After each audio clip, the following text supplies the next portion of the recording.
রাস্তার মাঝখান দিয়ে গ্যাপ রাখা হয়েছে। আমার নিজের চোখে দেখো। তুমি এইভাবে কথা বলতেছো যে অ্যাম্বুলেন্স ছাড়া কিছু আসতেছে, সব গাড়ি আটকে অসুস্থ। সব গাড়ি যাচ্ছে। রাত্রে আরে অ্যাম্বুলেন্স আমি বলছি, গাড়ির মধ্যে অসুস্থ সব। যে বেচারার আজকে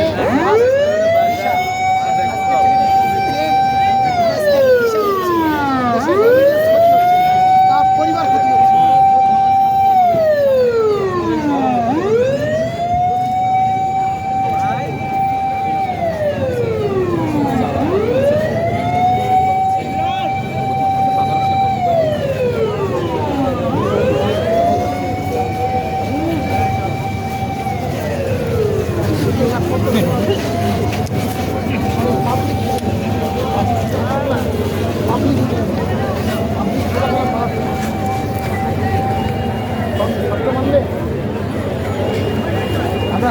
সামনে দাও, ভিডিও করে সামনে দাও। হ্যাঁ, সামনে দাও।